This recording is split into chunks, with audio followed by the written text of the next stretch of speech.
पूरे भारतवासियों के लिए खुशखबरी है। थाना का पावर जो है खत्म है। नया नियम लागू 2026 में हो चुका है और काफ़ी बड़ी अपडेट निकल कर आ रही है पूरे भारतवासियों के लिए, क्योंकि नरेंद्र मोदी साहब का नया आदेश आ चुका है। और क्या है नया आदेश, इस वीडियो में आपको बताएंगे क्या है नया नियम जो बना है। इस वीडियो को पूरी तरीके से आपको देखना है, खास करके गरीब भाइयों के लिए काफ़ी ज़्यादा फायदा पहुंचेगा। जिनका कोई सहारा नहीं है, जो बेसहारा है, समझ रहे हो, और काफ़ी ज़्यादा पहुंचेगा, इसलिए नियम बनाया गया है। और यहाँ पे बताया जा रहा है, एक एक करके इस वीडियो में मैं आपको बताऊंगा। कहीं पर भी आपको वीडियो स्किप नहीं करना है, क्योंकि यहाँ पे साफ साफ बताया गया है कि साल 2026 में एक नया नियम लागू होने जा रहा है। यानी कि नया नियम जो लागू होगा, जल्दी से जल्दी ये वाला नियम लागू अगर हो जाएगा तो उसके बाद आगे देखिए, इस नियम के बाद थाना का पावर जो है पूरी तरीके से बदल जाएगा। यानी कि जैसे ही ये वाला नियम लागू होगा, थाना का पावर बदल जाएगा। और देखिए, आपको पता होगा थाने वाले काफ़ी ज़्यादा मनमानी करते हैं, समझ रहे हो। और ज़मीन का अगर मामला हो तो भी अगर वहाँ पर आप जाते हैं तो आपका मामला जो है वहाँ पे नहीं निपटता है। साथ ही साथ मामला जो है वहाँ पर केस दर्ज करते हैं तो आपका मामला नहीं सुलझता है। आपने देखा होगा अक्सर भाई, तो आपका मामला लंबा खींच जाता है, लंबा, है ना। तो 2 महीना, 3 महीना, 4 महीना इस तरीके से लग जाता है, क्योंकि सरकार जो है कोई तो 6 महीना, साल भर तक खींच लेता है। और यहाँ सरकार ने थाना को पूरा पावर दे दिया था, बट सरकार थाना से पावर को खींच रही है। और क्या, उसके बाद आगे देखिए, पुलिस जो है यहाँ पर पहले की तरह मनमानी नहीं कर पाएगी, जो पुलिस मनमानी कर रही थी। यानी दिल्ली पुलिस हो, बिहार पुलिस हो, झारखंड पुलिस हो, उत्तर प्रदेश पुलिस हो, मध्य प्रदेश पुलिस हो, हिंदुस्तान के किसी भी पुलिस का डिपार्टमेंट हो, कोई भी राज्य का पुलिस हो, समझ रहे हो, अब बिल्कुल भी वो मनमानी नहीं कर पाएगा। इस वीडियो में ये हम क्लियर करेंगे। और देखिए, अगर पुलिस मनमानी करेगी तो पुलिस के साथ भी कार्रवाई होगी, क्योंकि यहाँ पे साफ साफ क्लियर कर दिया गया है, बताया गया है। और अब बात आती है कि ये खबर है, सरकार का एक नया प्रावधान है इसमें, जिसमें थाने की शक्ति जो है सीमित कर दी है, समझ रहे हो। थाना का जो पावर है वो सीमित कर दिया गया है, और सरकार ने जो नया नियम लागू किया जिससे थाना की शक्ति और पावर जो है सीमित है भाई, है ना। और क्या, अब नागरिकों को अधिकार ज़्यादा मिलेंगे, और साथ ही साथ आम नागरिक जो है उसको अधिकार होगा। और क्या, कोई भी मामला अगर वो थाना में लेके जाएंगे तो वहाँ पर उसका काम तुरंत होगा। ऐसा नहीं कि जाएंगे तो उसको भाग दौड़ किया जाएगा, परेशान किया जाएगा, है ना। जब से देखो, आप लोगों को पता होगा, आपकी ज़मीन जो है दबंगों ने या भूमाफियाओं ने जो है अपने अंडर में कर लिया है, बहुत सारा ऐसा मामला होता है। तो अगर आप थाने में लेकर जाएंगे मामला तो यूं ही आपका मामला सॉल्व हो जाएगा। अब देखिए, यहाँ पर क्या, पुलिस को हर कार्रवाई का जवाब देना होगा, पुलिस की ये जिम्मेदारी होगी, यहाँ पे साफ साफ बताया गया है। और पुलिस को हर कार्रवाई का जवाब सरकार को देना होगा। अगर पुलिस ने सही तरीके से काम नहीं किया, समझ रहे हो, तो थाने वाले सही तरीके से अगर काम नहीं करते हैं तो आने वाले समय में थाने वाले के साथ कार्रवाई की जाएगी। ये अपडेट निकल कर आई है, बहुत बड़ी अपडेट है। इसके बाद देखिए, यहाँ पे इस वीडियो में ये है कि नया नियम कहता क्या है। इस वीडियो में हम बात करेंगे और कानून की भी बात करेंगे। पूरा वीडियो देखिएगा, इस तरीके से वीडियो आपको कोई नहीं बताएगा, मैं क्लियर करूंगा। देखिए, अब बात आती है जो नया नियम बना है उसमें क्या कहता है। नया नियम में यहाँ क्लियर कहा गया है, किसी भी व्यक्ति को बिना ठोस कारण का थाना नहीं जो है नहीं बुलाया जाएगा और थाना में नहीं बिठाया जाएगा। मतलब कि फुल जो है यहाँ पे प्रूफ यहाँ तो नहीं है, बट यहाँ पे इतना तो समझ लीजिए, थाने वाले आपको नहीं बैठाएंगे बिना मतलब का। उसके बाद एफआईआर दर्ज न करने पर पुलिस अधिकारी जवाबदेही होगी, समझ रहे। बहुत सारा ऐसा मामला होता है जो पुलिस उसका एफआईआर दर्ज नहीं करता है। ये अपडेट है। अगर आपने कोई केस लेकर गए थाने में, है ना, और दर्ज कर दीजिए बोले, अगर नहीं किया तो पुलिस वाले, अगर एफआईआर नहीं किया तो पुलिस वाले के साथ कार्रवाई होगी, कि उसका काम है एफआईआर को दर्ज करना। जो भी मामला है, बहुत सारा ऐसा मामला है जो केस दर्ज नहीं करते, गरीब लोगों के खिलाफ केस वो नहीं लेते, गरीब मतलब अमीर गरीब लोग जाएंगे, उसके कहेंगे कि हमारा केस ले लीजिए, नहीं लेंगे। समझ पा रहे हो? तो ये चीज़ें हैं, क्योंकि खास करके जो गरीब होते हैं, तबका के लोग होते हैं, अपना मामला लेकर वो थाने में जाते हैं। समझ रहे हो? पुलिस वाले मामला को गंभीरता से नहीं लेते, अमीर वाले जाते हैं, पैसा दे देते हैं, और गरीब वाले का केस नहीं लेते हैं। ऐसा अक्सर देखा है, हमारे पास कोर्ट में आता है, कितना लोग निराश होकर आता है कि वकील साहब हमारा केस दर्ज नहीं ले रहा है थाने में, क्या करें। समझ पा रहे हो? तब हम लोग उसका रास्ता निकालते हैं। तो अब जो है गरीब आदमी है, अब ऐसा नहीं होगा, क्योंकि उनको काम करना पड़ेगा, शिकायत का निपटारा तय समय में करना होगा, और ये अनिवार्य कर दिया जाएगा। समझ रहे हो? क्योंकि जल्दी से जल्दी कार्रवाई होगी। अगर आपकी ज़मीन कोई लिया हुआ है, अगर आपका मकान कोई लिया हुआ है, अगर आपकी दुकान कोई लिया हुआ है और वह छोड़ नहीं रहा है, तो आप डायरेक्ट थाने जाइए। समझ पा रहे हो? थाने में जाना है, आपका सारा का सारा काम होगा, हर केस का डिजिटल रिकॉर्ड वहाँ पे रखा जाएगा। ये जानकारी है भाई। और क्या, यहाँ पे ये भी क्लियर बताया गया है, जो भी केस होगा उसका अब जो है डिजिटल रिकॉर्ड रखा जाएगा, यानी कि वहाँ पे रखा जाएगा। पहले क्या होता था, ऐसे ही लिख दिया, सादा पेज पर काम हो गया। अब नहीं, अब वो उसको ऑनलाइन में लोड होगा, केस आपका केस नंबर मिलेगा आपको, केस नंबर से निकाल पाएंगे, एफआईआर जो भी दर्ज करेंगे। और क्या, उसके बाद देखिए थाना का पावर कैसे होगा काम, जैसे समझिए यहाँ पे बात आती है थाना का जो पावर है वो कैसे होगा। देखिए यहाँ पे किस तरीके से सरकार जो है उनका पावर को कम कर रही है, कैसे कम होगा। यहाँ पे बताया गया है कि पुलिस अब मनमर्जी से कार्रवाई नहीं कर पाएगी। पहले पुलिस मनमर्जी से अपना मनमानी करता था, वो चीज़ें अब यहाँ नहीं होगा भाई, क्योंकि पुलिस अपनी मनमर्जी से कोई भी कार्रवाई अब नहीं कर पाएगी जब तक सरकार का रिकॉर्ड नहीं आएगा। और क्या, जब तक कोर्ट का ऑर्डर नहीं आएगा, जब तक पुलिस कोई भी कार्रवाई नहीं कर पाएगी। ये सबसे बड़ी अपडेट है। और देखिए उसके बाद देखिए हर आदेश लिखित या ऑनलाइन दर्ज होगा, और ये ज़रूरी है, चाहे वो यूपी हो, बिहार हो, झारखंड हो, 2800 राज्य की बात कर रहा हूँ मैं, किसी भी राज्य में ऑनलाइन होगा। कोई भी आदेश होगा लिखित होगा और फिर ऑनलाइन होगा। और क्या, उसके बाद देखिए गलत कार्रवाई पर अधिकारी पर सीधी कार्रवाई होगी। और क्या, यानी कि अगर आप गलत कार्रवाई करते हैं तो डायरेक्ट अधिकारी पर सख्त से सख्त कार्रवाई की जाएगी। और देखिए, और यहाँ पे पुलिस पर भी कार्रवाई होगी। ऐसा नहीं कि वो पुलिस है तो उस पर कार्रवाई नहीं होगा, वो अधिकारी है तो उस पर कार्रवाई नहीं होगा, कार्रवाई होगी। और देखिए आगे पीड़ित जो व्यक्ति होंगे उच्च अधिकारी तक शिकायत कर पाएंगे। अगर मान लीजिए थाने में पुलिस सबका केस नहीं ले रहा है, दरोगा के पास जाइए, बड़ा बाबू है वो केस लेगा, वो नहीं ले रहा है तो डीएसपी के पास जाइए, डीएसपी नहीं हो रहा है एसपी के पास जाइए, जरूर होगा। वहाँ एसपी के पास सारा काम का निपटारा होता है। समझ पा रहे हो? बड़े अधिकारी होते हैं, उच्च अधिकारी होते हैं। उसके बाद देखिए पीड़ित व्यक्ति का होगा, यानी कि जो भी नीचे वाले अधिकारी होते हैं वो आपका अगर काम नहीं कर रहे हैं, समझ पा रहे हो, जैसे कि थाने में पुलिस दरोगा नहीं सुन रहे हैं, तो उसके उच्च अधिकारी डीएसपी, डीएसपी के उच्च अधिकारी एसपी जरूर आपके सुने जाएंगे, और आपका जो भी समस्या है, जो भी प्रॉब्लम है उसे सॉल्व की जाएगी। और देखिए उच्च अधिकारी आप करेंगे, आप वहाँ जा सकते हैं, आपको पूरा पूरा पावर है, पूरा पूरा अधिकार है। और क्या, सरकार ने साफ साफ बताया है। उसके बाद आगे देखिए क्या कहा है कि आम जनता को क्या सुविधा मिलेगी। अब बात आती है, देखिए आम नागरिकों को किस तरीके से सुविधा मिलेगी वो समझिए इस वीडियो में। देखिए आम नागरिक को जो है फ़ायदा होगा यहाँ पे, और बार बार थाने की जाने की झंझट जो है ख़त्म कर दी जाएगी। बहुत सारे लोग को थाने जाता है, थाने को बुलाया जाता है, वो परेशानी अब ख़त्म होगा। और क्या, आपको पता होगा, आपने कुछ मान लीजिए केस दर्ज किया, आपने थाने गए 5 बार, 10 बार, 15 बार, 20 बार, है ना, आपको बुलाते, तो आपको अगर नहीं बुलाएंगे, अब बार बार थाने की जाने की झंझट से आपको निजात मिल जाएगी।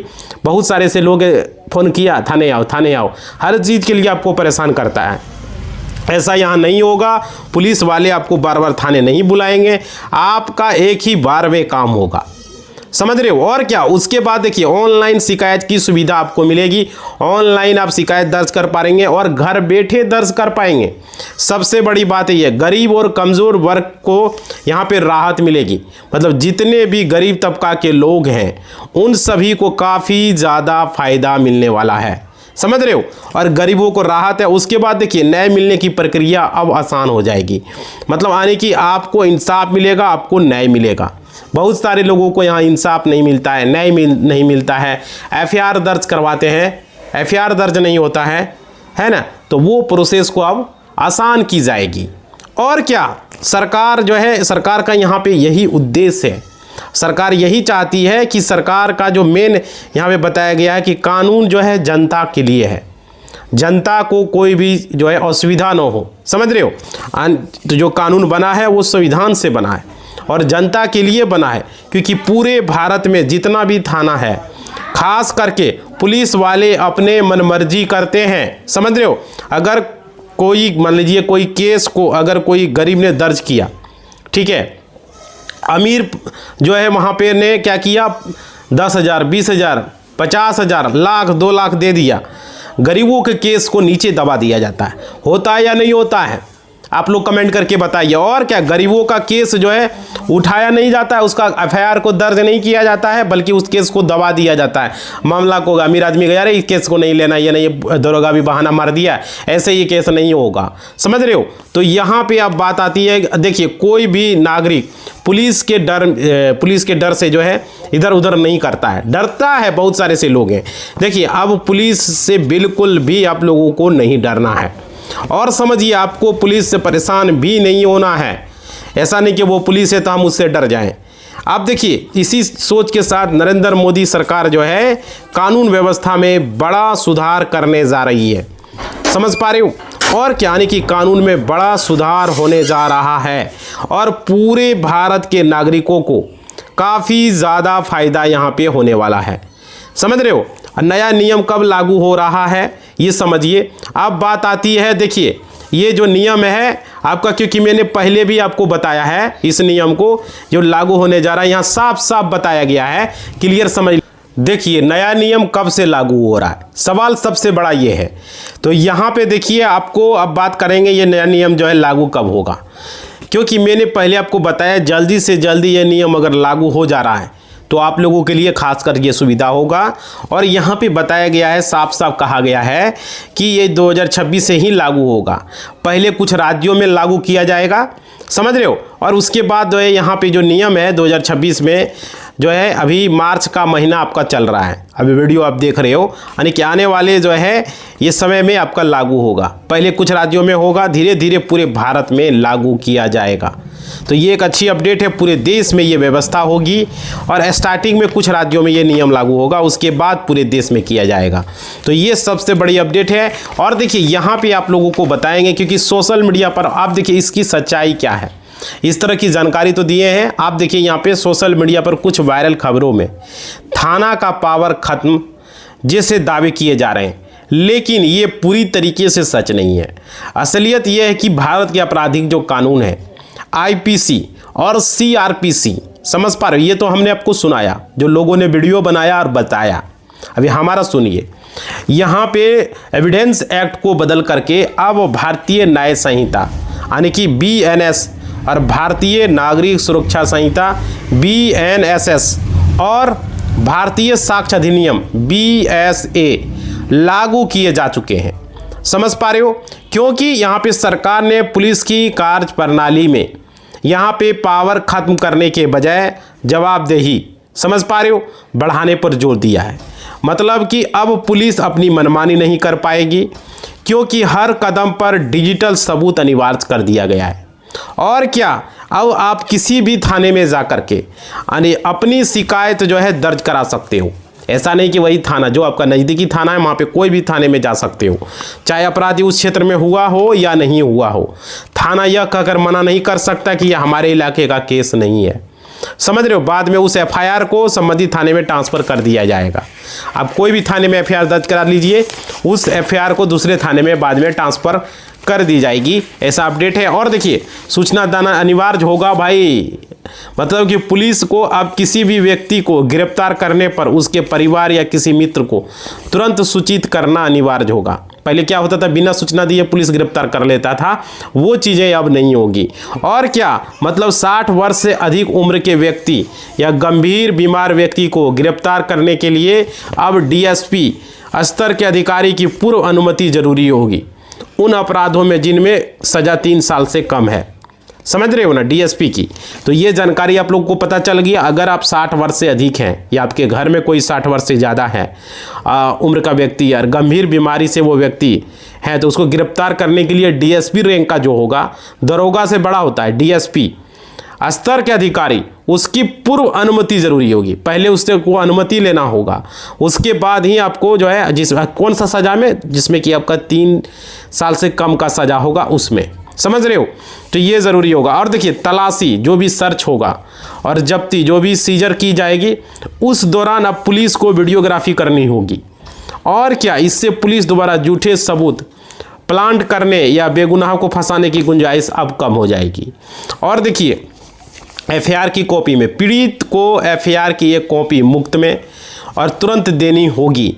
और अब पुलिस को पीड़ित को 90 दिनों के भीतर जांच के प्रोग्रेस रिपोर्ट देनी होगी। पहले बहुत टाइम लगा देता था, मतलब आप पीड़ित को 90 दिनों के भीतर जांच होगा। और क्या, पुलिस को यहाँ पे समझिएगा, चार्जशीट दाखिल करने के लिए समय सीमा का सख्ती से पालन करना होगा। पुलिस जो है चार्जशीट जल्दी नहीं भेजती है, लोग जेल में रह रहे तो वहाँ पर भी ये सख्ती से पालन होगा। और देखिए, पुराना कानून जो था, ओल्ड लॉ और न्यू लॉ, और मुख्य प्रभाव क्या है वो हम इस वीडियो में आपको बता रहे हैं। कोई इस तरीके से आपको नहीं बताएगा। भाई, हमारे पास पर डे कितने लोग आते हैं केस लड़ने के लिए, नए केस करते हैं, पुराने केस को हैंडल कर रहे हैं, आप देख ही रहे हो। तो देखिए, यहाँ पे इंडियन पैनल कोड जो आईपीसी था पुराना कानून में, उसे अब बदल दिया गया है। अब न्यू लॉ हो गया है बीएनएस, जिसको कि भारतीय न्याय संहिता कहते हैं, समझ रहे हो ना। तो ये दंड के बजाय न्याय पर केंद्रित रहता है, याद रखिएगा। क्लियर, समझ में आ गया। उसके बाद है कोड ऑफ क्रिमिनल प्रोड्यूसर, जिसको कि आप लोग सीआरपीसी कहते हो, मतलब कोड ऑफ क्रिमिनल प्रोड्यूसर मतलब सीआरपीसी। ये होता है भारतीय नया जो अभी न्यू लॉ बना, इसमें भारतीय नागरिक सुरक्षा संहिता, इसी को बदल दिया गया है, समझ रहे हो ना। सीआरपीसी जिसको आप लोग शॉर्टकट में कहते हो, इसको बना दिएगा बीएनएसएस। ये कानून बदल गया है, समझ रहे। पुलिस की इसमें जवाबदेही बढ़ी है इस कानून में। उसके बाद है इंडियन एविडेंस एक्ट, ये भी एक पुराना कानून था और इस कानून को अब बदल करके भारतीय साक्ष्य अधिनियम बीएसए बना दिया गया है। इसमें डिजिटल सबूतों को मान्यता मिला है, समझ रहे हो ना। तो जो भी कानून आपको इस वीडियो में हम बता रहे हैं, आप लोग ध्यान से समझिए, क्योंकि कानून की जानकारी चाहे पढ़े लिखे हो चाहे नहीं हो, चाहे आप महिला हो, चाहे आप पुरुष हो, चाहे आप सीनियर सिटीजन हो, चाहे आप युवा हो, चाहे आप कॉलेज स्टूडेंट हो या कंपटीशन की तैयारी कर रहे हो, सारे लोगों को कानून की जानकारी रखना बेहद ज़रूरी है। आपको कोई पुलिस धमका नहीं सकता अगर आपको कानून पता है। आप बाइक से जा रहे हो, आपके पास हेलमेट नहीं पहने हो, तो पुलिस ज़बरदस्ती आपका गाड़ी का चाबी नहीं निकाल सकता है। बहुत सारा ऐसा कानून है कि अरे हेलमेट नहीं पहना है तो तुम चालान करोगे, है ना, वैसा देखा गया है। पुलिस आपको मार नहीं सकती है, ये सब कानून आपको पता होना चाहिए। हेलमेट नहीं, पर इसका मतलब थोड़ी कि वो डंडा से हमको मारेगा, इसका मतलब थोड़ी कि गाड़ी का चाबी निकाल लेगा। उसका लिए भी कानून की सीमा बना हुआ है, तो वो कानून आपको पता होना चाहिए। अगर कानून नहीं पता रहेगा, कभी भी आपको पुलिस परेशान कर सकती है। इसलिए वीडियो को हमने लाया है और सारा कानून को हमने बताया। देखिए, ये कानून जब लागू होगा, पूरा प्रोसेस में आपको कोई परेशानी नहीं आएगी। समझ में आ रही है बात। अगर आपको किसी तरह से पुलिस परेशान कर रही है, दरोगा परेशान कर रहा है, थाना परेशान कर रहा है, कोई भी ऐसा चीज़ में बार बार आपसे चढ़ावा मांगता है, पैसा मांगता है, तो आप लोग ज़रूर कमेंट करें आप लोग कहाँ से हैं और आपको परेशान हो रहा है। ज़मीन जायदाद का मामला हो, मारपीट का मामला हो, या दहेज उत्पीड़न का मामला हो, या किसी भी तरह का कोई मामला हो, बहुत सारे घटनाएं होते रहती है, तो आप लोग ज़रूर बताइए, क्योंकि सारे केसों का जो है निदान हम आपको बताएंगे। हम ज़मीन जायदाद का केस को पूरी तरीके से हैंडल करते हैं, साथ ही साथ क्रिमिनल केसेस को और कुछ मैट्रिमोनियल केसेस को भी हैंडल करते हैं। ऐसा नहीं सिर्फ ज़मीन, देखो ऑल इन वन है। ज़मीन जायदाद का ये टोटल फाइल है, ज़मीन जायदाद का 500 प्लस केसेस को हैंडल करता हूँ। तो इस तरीके से आप लोगों को अगर कोई भी परेशानी है तो ज़रूर बताइए, कमेंट कीजिए, समझ रहे हो ना। क्योंकि अब थाना मनमानी नहीं कर पाएगा, ये बात तो समझ लीजिए। अगर मनमानी कर रहा है, अब एसपी के पास जाइए, थाना का कंप्लेन कीजिए, दरोगा का जो है ना हड्डी गुड्डी सेल हो जाएगा, समझ रहे हो ना। दरोगा रहे, चाहे वो इंस्पेक्टर रहे, चाहे वो पुलिस रहे, कोई भी रहे, कोई मनमानी नहीं करेगा। आप ही लोग मनमानी करने देते हो, आप लोग ऊपर जाते नहीं हो। एसपी के पास जनता दरबार लगता है, पुलिस अधीक्षक महोदय होते हैं, वो जितना भी जिले में आपके थाने होते हैं उसका वो हेड होता है, उसका बिना एक पत्ता नहीं हिल सकता। अगर कोई दरोगा मनमानी कर रहा है, कोई पैसा मांग रहा है, किसी भी तरीके से परेशान किया जा रहा है, आप लोग दरोगा के पास जा रहे हो, लग रहा है कि नहीं भाई ये तो काम नहीं हो रहा है, तो डायरेक्ट एसपी के पास जाइए। समझ पा रहे हो? अपने जिला में थोड़ा 1-2 दिन जाना होगा और क्या। आवेदन लिखिए, उनको आवेदन दिलवाइए, किसी से टाइप करवाइए, जो भी परेशानी आपका है। थाना के खिलाफ अगर कुछ भी प्रॉब्लम है, थाना में आवेदन दिए, कार्रवाई नहीं हुआ, केस दर्ज नहीं हुआ, सारी चीज़ें, उसका पावर सीज हो जाएगा। एक तरीके से समझ लीजिए। ऐसे भी तो थाना का एसपी के सामने तो चलता नहीं है, समझ रहे हो ना। कोई भी थाना हो तो वो चीज़ें हैं। तो आप लोगों को वीडियो कैसा लगा, आप लोगों से हमारा रिक्वेस्ट है, इस वीडियो को शेयर कर दीजिए। WhatsApp status, Facebook status, WhatsApp group, Facebook group में। और चैनल अब तक सब्सक्राइब नहीं किए हो भाई, सब्सक्राइब कर दीजिए। घंटी को नहीं बजाए तो बजा दीजिए, ऑल के निशान पर। और कमेंट करके बताइए, आपको कोई भी परेशानी है तो ज़रूर बताइए। समझ रहे हो? इसी बात के साथ इस वीडियो को हम समाप्त कर रहे हैं। लाइक, शेयर, सब्सक्राइब मोटिवेशनल बनाता है, ज़रूर करें। धन्यवाद आप लोगों का, बहुत बहुत ज़रूर करें। और बताएं भाई वीडियो कैसा लगा, अपना फीडबैक दें। आपके यहाँ कोई परेशानी है तो हमें बताएं। ठीक है, धन्यवाद।